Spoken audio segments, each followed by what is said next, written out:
Hello, my name is Zahn Eastis. I'm the founder and music director of the Juno Orchestra. I'm here today to talk about a wonderful project that we've been working on called Juno Singles. The Juno Orchestra commissioned 4 local composers to write a piece for the strings of Juno Orchestra. That part we're calling creation in this project. The second part, interpretation, Juno Orchestra has performed and recorded each of those compositions. They're available online. The third part is called response. We're working in a wonderful collaboration with the folks at Nimble Arts, who will be providing an acrobatic response to each of the compositions that have recently been created.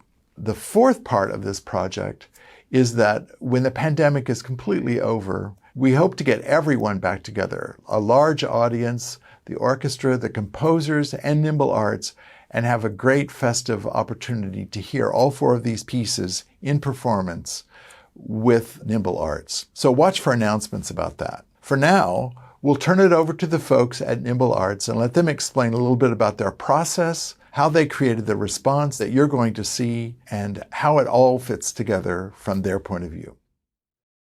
My name is Serenity Forchion-Smith. I'm the co-founder of Nimble Arts. It's a circus and aerial company that I run with my identical twin sister. But on this project, my collaborator was an arborist. My name is Mark. I run a company called Renaissance Acres Tree Care for over 20 years. And I'm really happy that Serenity called to use my skill at tree biology and rigging to assist her with her project. Yeah, when Zahn asked me to do this project and I heard the music from the composer, Derrik Jordan, I thought about doing trapeze or aerial fabric as a circus performer. And what really came to me was a project in a tree.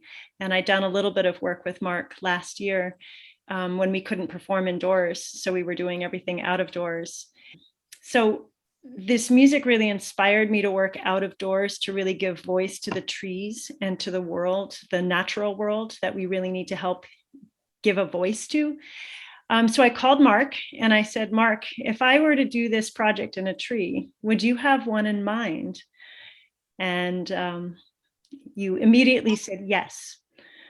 I have an oak tree on the property that 20 years ago was standing up almost perfectly straight.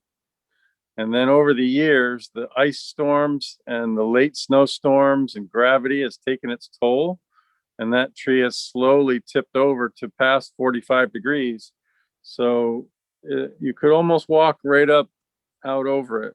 And the root system is gathered up in a bunch of big pine trees. So we put a rigging point way at the top for Serenity of one of the pine trees, and then got her to be able to dance on that tree.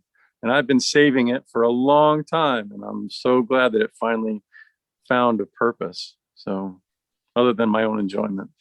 Protecting a tree is really an important aspect of this as well, because we didn't want to go in and do some really fun, beautiful, extravagant project and then have the tree be damaged because of that. So it's been really key to have the collaborative aspect of a really highly trained arborist who's really keeping the tree safe as well as myself.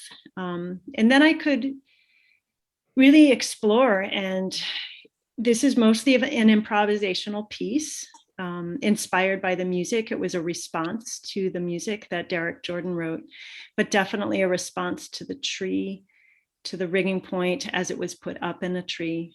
And I hope that it inspires people to spend time in the woods and look at trees as important to our ecosystem. On the topic of safety, I do remember when we switched over from rope to silks that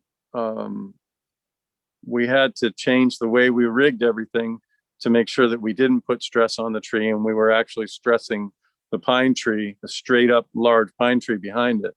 And that was a nice moment where you were open to changing the plan, and then we were able to create something that worked for the tree, worked for the surroundings, and it still worked perfect for the dance as well. Yeah, I remember that was a really important moment because we were losing the light also. And you said, hold on, I really want to protect the tree a little bit more by backing up the point. And we did, we stopped and took the time to re-rig it differently. And I think that's a really important part of this collaboration between what you do and what I do as well. In a way, it's like the collaboration between the composer and the orchestra. You know, they need the interpretive ability of the musicians. They need the conductor who's bringing out the piece of music as the composer wrote it, in a way that's kind of what you and I were doing with the tree and the rigging and the aerial dance. Yeah, one of the things about all trees, but this tree in particular, is its transient nature.